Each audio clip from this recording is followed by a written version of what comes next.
मनोज जरांगे पाटलांचा पुन्हा कर्नाटक दौरा। आता पाठीमागे काही दिवसापूर्वी जरांगे पाटलांनी कर्नाटकात भव्य दिव्य अशी सभा घेतली आणि त्या ठिकाणी सभेचं दृश्य पाहिलं त्यानंतर कर्नाटकामध्ये खऱ्या अर्थाने एकच चर्चा चालू होती, कोण आहे जरांगे। आणि खऱ्या अर्थाने जरांगे पाटलांनी टाकलेली ही छाप नक्कीच कौतुकास्पद आहे। पुन्हा एकदा नव्यानं कर्नाटकामध्ये एका सभेचं आयोजन करण्यात येते। 30 एप्रिलला ही सभा कर्नाटक बेळगाव इथं होणार आहे आणि त्यासाठी आजच म्हणजे 29 एप्रिलला जरांगे पाटील कर्नाटक दौऱ्यावरती निघणार आहे। 29 एप्रिलला म्हणजे आज सोमवारी आंतरवली सराटी मधून 12 वाजता जरांगे पाटील कर्नाटक दौऱ्यासाठी निघणार आहे। त्यासाठी बीड, धाराशिव, सोलापूर, सांगली मुक्काम जरांगे पाटील 29 तारखेला करणार आहेत आणि त्यानंतर 30 एप्रिलला सांगलीहून सकाळी 10 वाजता कागवाड, चिकोडी, हेबड, भोत्रा, माना, हट्टी मार्गे बेळगाव कर्नाटक या ठिकाणी जरांगे पाटील 30 एप्रिलला पोहोचणार आहे।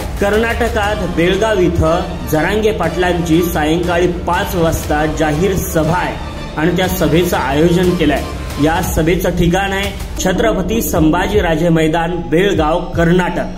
तर या सभेसाठी जरांगे पाटील कर्नाटकात जाणार आहे। ही कर्नाटकातली सभा, बेळगाव मध्ये होणारी ही सभा खरंच भव्य दिव्य असणार आहे आणि पुन्हा एकदा दुसऱ्यांदा जरांगे पाटील कर्नाटकात जात आहेत। पहिली सभा तर जरांगे पाटलांनी गाजवली, आता ही सभा जरांगे पाटलांची कशी होते याच्याकडे सगळ्यांचं लक्ष आहे। परंतु एका देश पातळीवरती जरांगे पाटलांचं नेतेपद खऱ्या अर्थानं सिद्ध होताना पाहायला मिळत आहे। महाराष्ट्राच्या बाहेर सुद्धा मानणारा वर्ग आणि महाराष्ट्राच्या बाहेर सुद्धा खंबीरपणे साथ जरांगे पाटलांना भेटताना पाहायला मिळते। पाठीमागची जी झालेली सभा आहे ती भव्य दिव्य सभा हे सांगून जाते की जरांगे पाटील राष्ट्रीय नेतृत्व होताना पाहायला मिळत आहे आणि आता बेळगाव कर्नाटका येथे ही जाहीर सभा होणार आहे। या सभेला कशा पद्धतीने प्रतिसाद भेटतो वेळोवेळी अपडेट आम्ही तुम्हाला देत राहणार आहेत। आतापर्यंत चॅनल सबस्क्राइब केलं नसेल तर सबस्क्राइब करा आणि या व्हिडिओला लाईक करा।